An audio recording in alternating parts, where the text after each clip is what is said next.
Hi, everyone. My name is Jason Rivera. I'm the director of the Strategic Threat Advisory Group at CrowdStrike. And today I'm going to talk to you about, some of the experiences that I had as a cybersecurity professional around responding to COVID-19 and how it's forever changed a lot of a lot of corporate America's attack surface. So here's what we're going to be going through in terms of the agenda. We're going to talk about how we got here in the first place and some of the dynamics that shifted from, the old normal to the new normal. And then we're going to talk a little bit about how the attack surface changed and some of the, how what different threat actors did and how they adapted to kind of the changes in, basically global business. And then lastly, we're going to talk about some suggestions or basically recommendations on how we can adapt our organizations to the new normal. So let's go ahead and jump into the introduction. And probably the best way to characterize it is that the world changed pretty quickly. So, on February 27th of this year, so we're in 2020 still, on that day, I was actually I was at the last RSA and everything was business as usual. All the displays were up, the booths were there, the talks were happening. There was no mask requirements, no stringent sanitation requirements. Literally, I was having meetings constantly, like one after the next, shaking hands, meetings were packed. So again, February 27th, the world was one way. And then suddenly you kind of transition maybe 2 weeks later, right? To March 13th.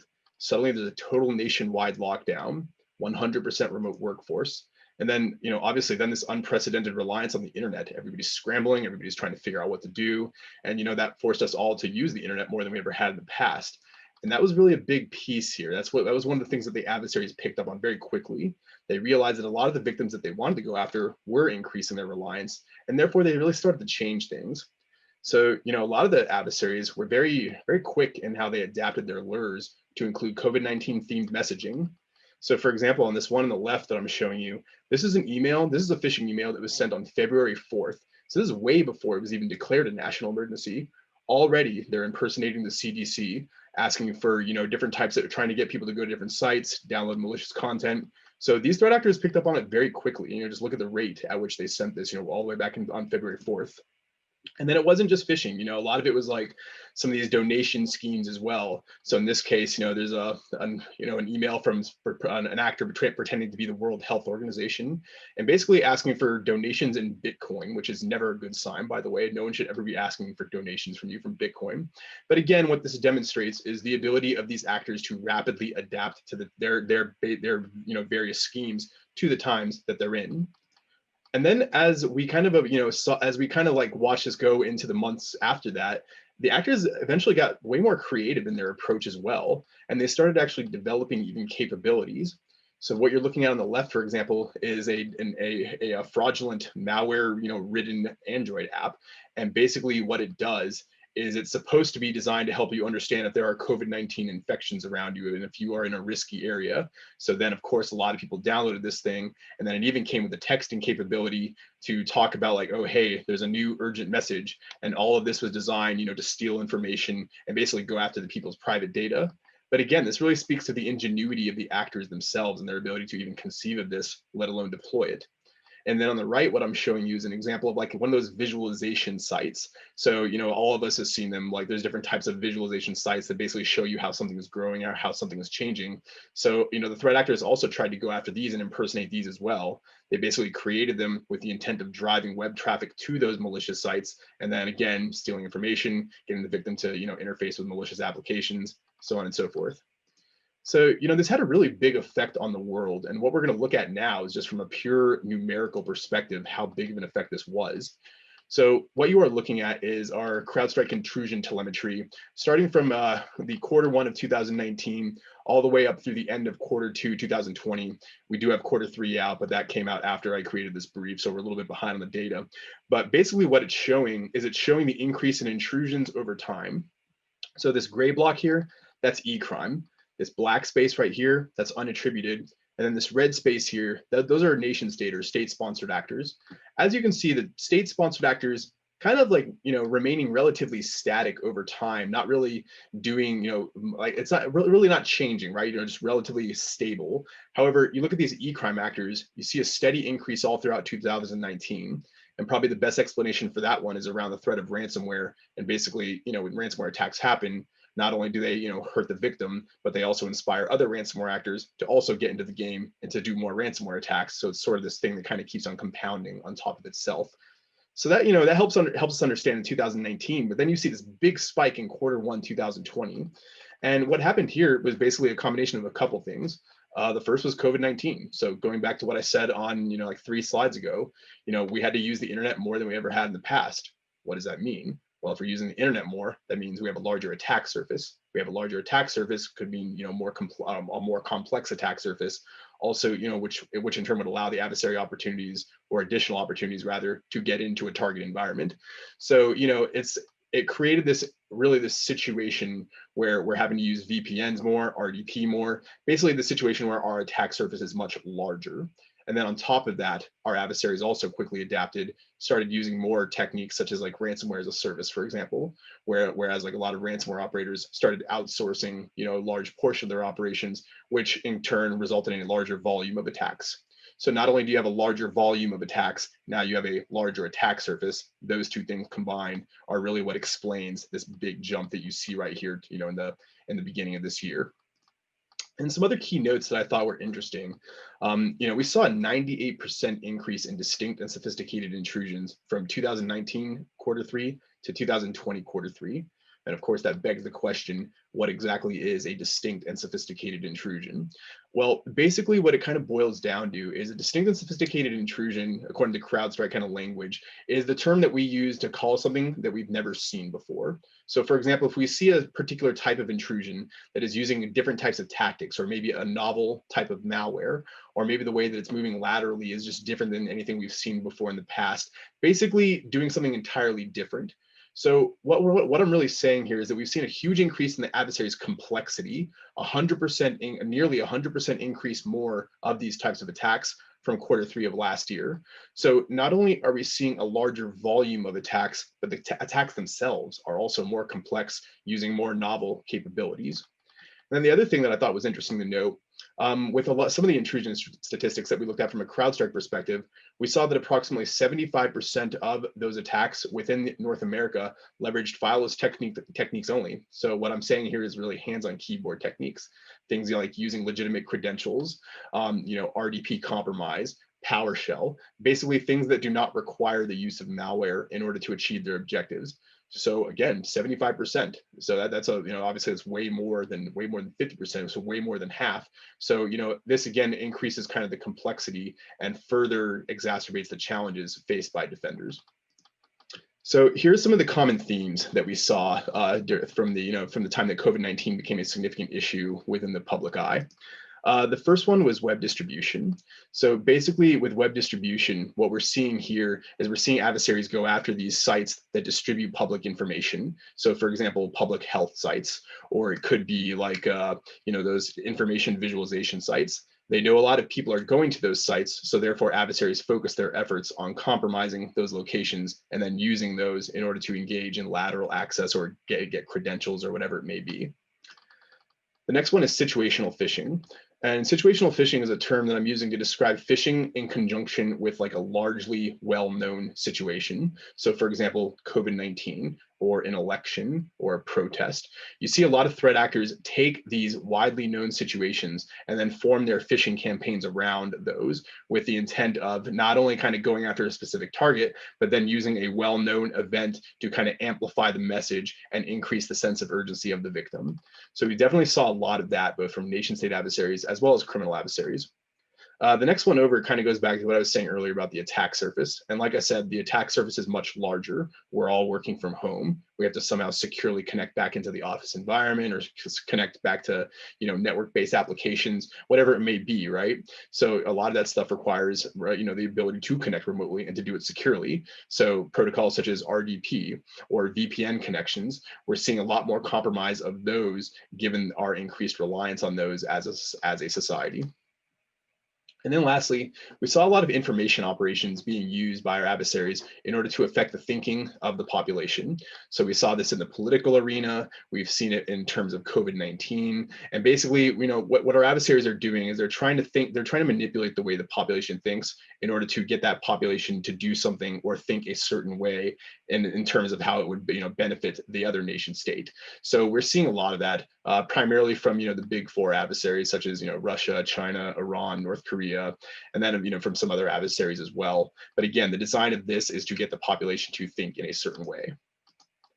Also of note, we saw a huge increase in the amount of COVID-19 themed lures. And just to illustrate that increase, from what we saw from a CrowdStrike perspective, in February, we saw maybe about 10 COVID-19 themed lures, whereas in March, it jumps up to well over 1,000, and that trend continues all the way into May, capping off at around 1,250.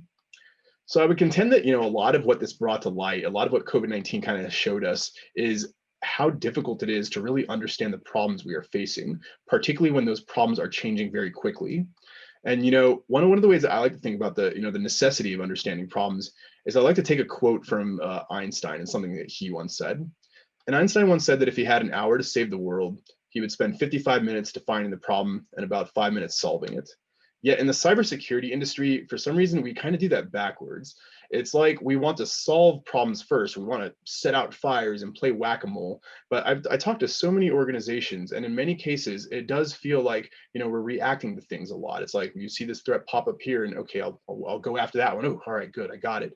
Woo. Oh no, another one. So I see a lot of organizations going from threat to threat, alert to alert, but not really understanding kind of like the underlying basis of why it's happening. And there's a lot of ways that I see this. In many cases, we'll see organizations buy expensive solutions, but not really understand the problem that they're trying to solve. In some cases, it's now where, we've bought the solution, right? And now you're reacting to alerts, you're reacting to incidents, but yet once you resolve the alert or resolve the incident, a lot of organizations, again, they still don't really understand why it happened. What was the reason in the first place? And the challenge of this is that the longer you kind of, play whack-a-mole, eventually you lose the game and eventually the mole gets through. And that's the chats, that's ultimately how these breaches occur, right? It's strategic surprise, I think, is a good term to really think about when you think about why a breach occurs. Because if you were to ask, the CISO the day before he or she found out about the breach, he or she would say, oh yeah, everything's fine. We're doing all the right things. We understand our threat vectors, so on and so forth. And then you ask the day after, and it's like, oh, wow, yeah, of course. Wow, I can't believe I didn't see that. Well, yeah, and a lot of that happens because we're not aware of the underlying problems that we are facing. So we're going to talk a lot about that when it comes to understanding problems. And that's how we're really going to think of the attack surface. And one of the ways that one of the good ways to understand this problem is to imagine it as sort of like this threat landscape, which consists of you and the adversary. And basically, the name of the game is that your ability to defeat cyber threats rests pretty much almost entirely on your understanding of the problem. Because if you understand the problem well enough, if you know what your adversary is capable of, if you know what your vulnerabilities are, if you know what you're trying to protect, and you know what malware the adversary has and what their different infrastructure capabilities are and their different TTPs are, if you know those things, then you are pretty well positioned to succeed against the adversary. So that's our goal with these next few slides, is to really talk about that and how that changed as a result of COVID-19. So, one way to think of the threat landscape is, again, to compare yourself against the adversary. And when I talk to customers, I like to think of it across 3 echelons: strategic, operational, and tactical. At the strategic layer on our side, it's good for companies to think about, what industry are they in? What are your critical assets? What is it that allows you to stay in business? Those are the most important things about you, and it is those things that will ultimately cause an adversary to target you. So for example, when we think of the adversary, they have motive and intent. For a financially motivated actor who might be interested in e-crime, they might target, financial assets of a company. Or perhaps a espionage motivated actor interested in national security secrets. Maybe they'll go after a federal organization and try to take their national security data or their strategic asset. So that's kind of one way to think of it at the strategic level. And then at the operational level, we can think of ourselves as a function of people, process, technology. Whereas on the adversary side, I find it useful to think of the adversary at the operational layer as a function of their capabilities. So for example, malware, social engineering, so on and so forth. And then their infrastructure. So where do the capabilities come from which domains, which IP addresses, so on and so forth. And I like to think about kind of the interplay between how the adversary might use their capabilities against us. So for example, how might they use malware against our technology? How might they socially engineer our people? How might they take advantage of a vulnerable process? So it's good to kind of think about these things. And then lastly, at the tactical layer, we have the attack surface, and we want to think of our internal attack surface. So what are the applications or operating systems internally that we are using that could potentially be vulnerable? How might the adversary penetrate our perimeter? What are some of those perimeter vulnerabilities, maybe at the email gateway or maybe at the firewall? What are those vulnerabilities that we need to consider? And then lastly, what are the external vulnerabilities that we have? Do we have reliance on cloud services, external applications, different types of websites? It could be right. It could be a bunch of different things, right? But again, kind of the way that I like to think of the attack surface is to think of it across, internal, perimeter, and external. And then also I like to think of the adversary's TTPs. So what exactly are they going to do to kind of break through one of these areas? And ultimately what we're talking about here today, at least, is the attack surface. And that's what we're really going to focus on. We're going to look at kind of how this attack surface has changed since the COVID-19 pandemic. So let's take a look at this across the three different categories. So first we have internal, we have perimeter, and then we have external. So in the pre-COVID world, in the realm of internal, really it was much easier to define network boundaries. We knew where the assets were. We had a better understanding of which applications were needed, where the endpoints were, where they resided, how they were protected. There was a much better understanding of that. Whereas post-COVID, the transition to this remote-centric workforce, suddenly people have to connect in all sorts of weird ways. And the challenge of this is now what is internal, what is external? If we don't all work from this office environment, is there necessarily even an internal capability or an internal environment anymore at this point? Actually, I'm going to start the slide over. All right, so now let's take a look at how the attack surface changed and maybe kind of look at some of the differences between the pre-COVID timeframe and the post-COVID timeframe. And we're going to look at this across internal, perimeter, as well as external.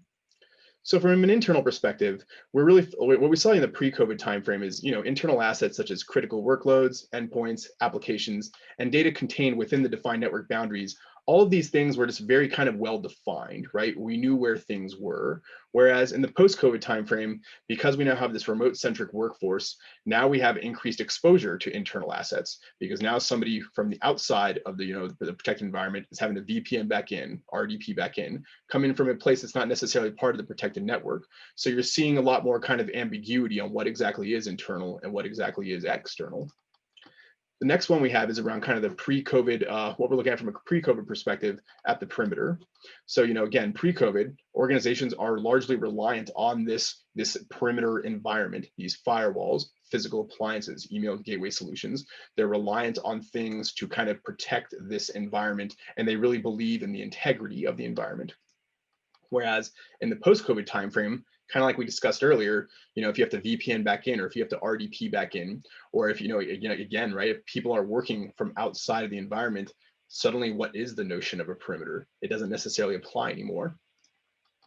Externally, or on the external kind of attack surface, in the pre-COVID era, there was really a clear differentiation between internal and external environments. The internet's really characterized by a normal amount of web traffic, right? So there weren't any huge spikes. We kind of understood, what are the assets that we're protecting within our boundaries? What are the assets that we rely on with our cloud service providers?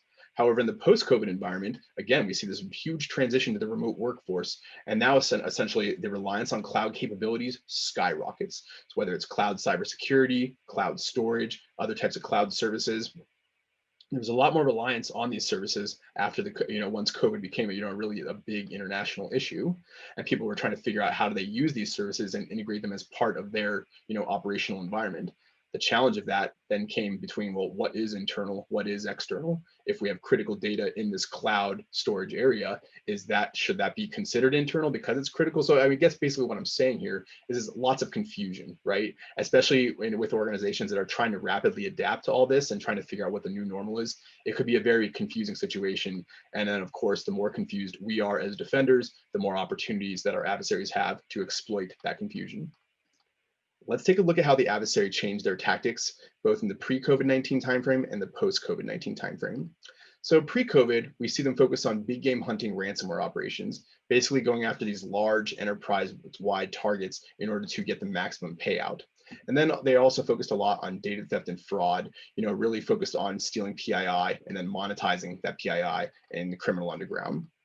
In the post-COVID timeframe, we see a big increase and with ransomware as a service attacks, we see that volume increase. And again, ransomware as a service is where these ransomware operators are now outsourcing to affiliates. So for example, last year in 2019, let's say there were maybe 10 major ransomware operators. What we're seeing with the affiliate program is that when they have these affiliate programs, they'll outsource with, from somewhere between like 15 to 25 affiliates. So you could go from a situation where you have 10 major ransomware operators last year to around 250 different types of ransomware operations this year. So that, again, huge increase in volume. And then we also saw the emergence of data extortion, which increased the attack severity. So basically with data extortion, what you're looking at here is when the ransomware actor, on top of conducting the ransomware attack, then extorts the victim with their own data, typically PII. And what they'll do is they'll threaten to sell that PII in the criminal underground if the actor doesn't pay the ransom. So not only does the victim potentially have their entire environment to lose, but they could also lose that data to the criminal underground as well, basically suffering a double blow. So this next one we're going to talk about is some of the pre-COVID tactics that we saw used by nation state adversaries. And, really they were just kind of focused on business as usual. So, normal national security and economic focused espionage, dependent on the type of country and what their needs were. And then again, that varies from nation to nation. And then of course, we saw a lot of use of the cyber as a tool of international influence. And when I say that, what I'm really talking about here is information operations, using different types of websites, using different types of personas to influence and kind of sway the world in their favor. Whereas post-COVID, just like the e-crime adversaries, we saw the nation state adversaries adapt pretty quickly as well. We saw a huge increase in COVID-19 themed lures and downloaders, and this was across all of the adversaries. All of them started using COVID-19 as a way to kind of get their initial hook into environments. And then we also saw a huge increase on focus around epidemiological technology and decision-making. So with epidemiological technology, what I'm saying there is really focused on kind of like, what are all the technologies that were developed as a result of COVID-19, whether it's vaccine-related technologies or different types of medical technologies, even communication technologies. A lot of development has been happening since COVID-19, and that is a huge focus of our adversaries. And they were also very focused around the decision-making of our policymakers, of our military. They're trying to figure out what is the United States going to do, or what is this European nation going to do given a certain circumstance or given a certain situation. So again, like I said earlier, our adversaries did really demonstrate this capacity to rapidly adapt. And the more they kind of evolve through the time, the more you kind of see this as a normal part of their way of operating. And that's a really important aspect of this. You want to be able to adapt to things in order to kind of go with the times. So this next one is around kind of the way forward and some recommendations around how to evolve in this post-COVID-19 era. And one of the ways that I like to think of this is you're pretty much in a situation where you need to evolve or get left behind. And given that, I'm proposing 4 evolutions. So evolution 1 is decreasing reliance on the idea of a perimeter. Evolution 2 is prioritizing simplicity and adaptability. Evolution 3 is evolving from reactive to proactive. And evolution 4 is around the ability to prepare the workforce for the new normal. And we're going to do a slide on each of these and just kind of do a deep dive. But again, here's kind of my 4 broad recommendations. So let's dive into these. So this first one is around decreasing reliance on the idea of a perimeter.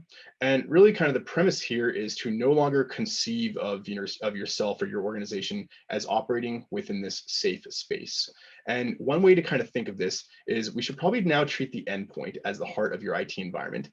Endpoint is the new perimeter. So basically treating every single endpoint as its own protected asset and not necessarily relying on these different types of network technologies to keep the adversary out. And another way to think of this is really focusing on zero trust architecture. So, like basically verifying the identity of the individual, trusted connectivity between endpoints and apps, visibility into security attributes onto endpoints. Basically, you don't want to have to rely on good faith, right? You want to be able to verify things. And then lastly, we want to consider the possibility that now everyday household items such as, IoT are now part of the battlefield. So proceed accordingly. So your printer, your coffee machine, your whatever, right? We're all working from home and we all use our local internet, our local kind of router to connect back even to an office workspace. So we should also be considering kind of how our IoT plays into that. By the way, for any of you who have any questions, we are available in the chat to be able to kind of answer those. So if you have any questions, feel free to type those in, because I know I'm moving at a pretty fast rate. So next one, evolution 2, is around prioritizing simplicity and adaptability. And really the goal here is to understand that simplicity is your friend, whereas complexity not so much your friend. Those are the things that kind of cause us to fail. So, one principle to think of is that no battle plan will survive first contact with the enemy. And this is actually an old military saying, but it holds true in the cyber realm as well. We can prepare all we want, right? We can do all sorts of preparation, but when you get to game day, when you get to a real situation where you are facing a real incredible threat, that threat is likely to look different than the things that you prepared for. So, we want to be able to have our plans need to be flexible, right? And to do that, we don't really want to have like specific, too granular plans. We kind of want to have broad guidance with some, specific, tasking, but like, we want to rely on our leaders and our people to kind of make the right decisions, right? Because if the plan is too cemented, then it won't be able to adapt to what the adversary does. So the next principle here is to realize that simplicity is your friend and complexity favors your adversary.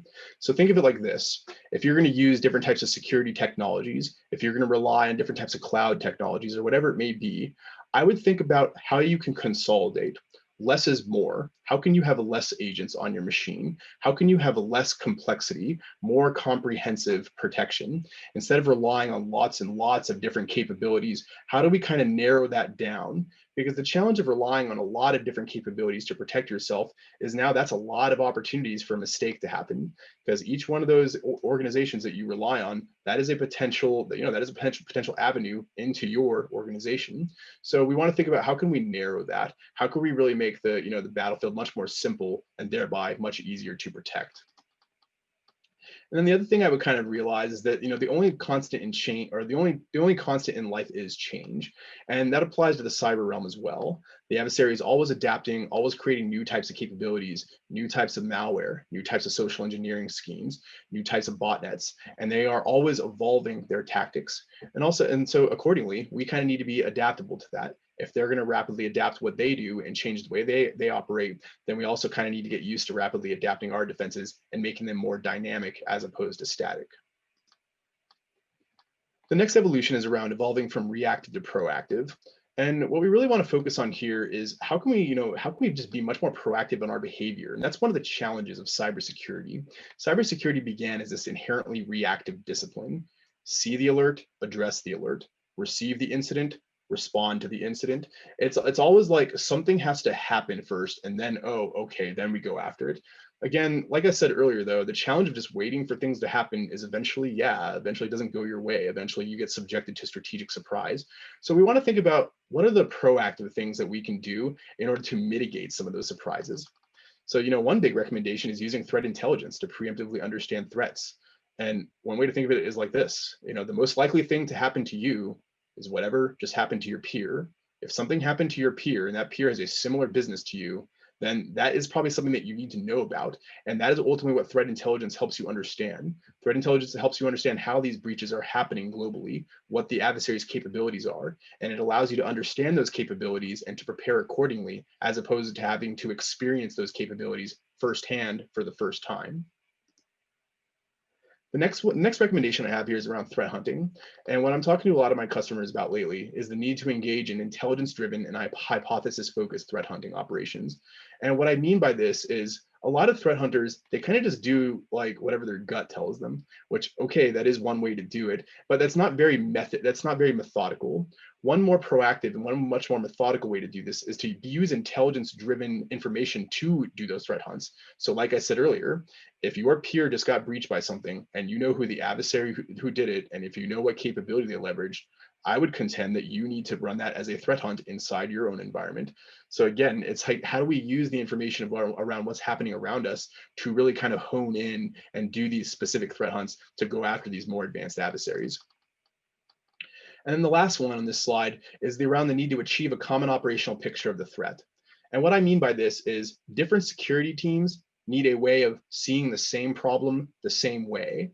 And what I mean by this is the threat intelligence team needs to have the same understanding as the SOC, which needs to have the same understanding as the incident response, which needs so on and so forth, right? Everybody needs to have a similar understanding of the threat, because if one team has one understanding of the threat, but another team has another understanding, then suddenly this guy's going to do this thing over here, and this guy's going to do that thing over there, and suddenly what they're going to do is not really going to jive with each other. So using intelligence and using kind of that understanding of the adversary to achieve a common operational picture not only makes sure that we're kind of all in line and all doing the right thing, but it also helps us be more efficient, which is very important in this day and age. And then the last evolution that I'm proposing is around the need to prepare the workforce for the new normal. So what do I mean by that? The first one is we have to kind of be ready to combat the threat of misinformation. So our adversaries are not going to stop doing this. They're going to continue to use these global events against us. They're going to use COVID against us. They're going to use politics against us. They're going to use all these different things against us. So we need to kind of be ready for that. Both nation state and e-crime adversaries alike are not going to change this tactic anytime soon. The next one I would consider is accounting for the use of fear tactics by our adversaries. And when I think about COVID-19, one of the reasons that these COVID-19 lures work really well is because they really strike to the fear in people's hearts. And of course, COVID-19, it's this raging pandemic. It is deadly, and obviously it has huge implications, right? And our adversaries know this, and therefore that's why they focus on this, because they know that you as a victim are much more likely to interact with something that you are afraid of. You are much more likely to click when you are afraid. So we have to be ready for this, right? Because it's not just going to be COVID-19. There's going to be other hardships throughout this planet, and other elections and other things that are really going to cause a lot of global notoriety and global tension. And we need to be ready for the use of these fear tactics by adversaries who would seek to exploit these things against us. And then lastly, I would challenge that we need to think of identity as the new perimeter. And here's what I mean by this, right? We already tried the network as the perimeter. That didn't work. Even using just relying on endpoint security products, that by itself, not necessarily going to work, right? So we need to kind of have this multiple way of kind of really validating and vetting who is on these machines, who exactly is doing what. So I would contend that we really do need to go to this zero trust mindset where we're thinking about kind of like who is using the machine, how is this machine connecting to these applications, is this behavior normal? Really thinking about the behavior and the identity of the individual itself, as opposed to just the characteristics of a machine. The more that we can kind of get to this, I would say that this would really be the next evolution in how we can truly get closer to protecting the core of our organization and the core of our IT infrastructure.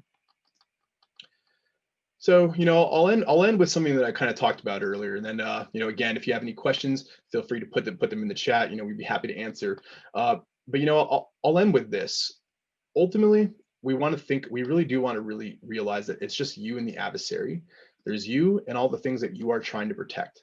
And there is your adversary. Your adversary is trying to take things from you. It could be they're trying to take your national security secrets. Maybe they're trying to take your money. They're trying to take your intellectual property. Whatever it is about you, whatever it is that you're doing well and that is causing you to succeed as a business, those same reasons that you are successful are the same reasons that your adversaries are going to attack you. So I would challenge and contend that we need to understand these reasons. Not only do we need to understand the reasoning of the adversary, but we need to understand their capabilities. We need to understand their infrastructure. We need to understand their TTPs. We need to understand everything that they are capable of. And we need to know a lot more about them than we currently do now. And again, the reason I say this is I'm just pulling up a quote from what I said earlier. Your ability to defeat cyber threats rests almost entirely on your understanding of the problem. If you truly understand the problem, and if you truly understand what the adversary is capable of, then you will make the right decisions. You will make the right judgment calls. You will hire the right people. You will buy the right stuff. But if you are not aware of what the adversary is doing, and if you are not aware of their capabilities or infrastructure, then that adversary will eventually catch you by surprise. So that would be my kind of call to action on this. I do urge us to really think about how can we really enhance our understanding of the problem, and how can we enhance our understanding of adversaries in order to protect our environments. So thank you for your time. Like I said in the beginning, my name is Jason. I'm the director of the Strategic Threat Advisory Group at CrowdStrike. We are available on chat to answer any questions that you might have, so feel free to type those in, and I hope you enjoy the rest of your RSA conference. Thank you.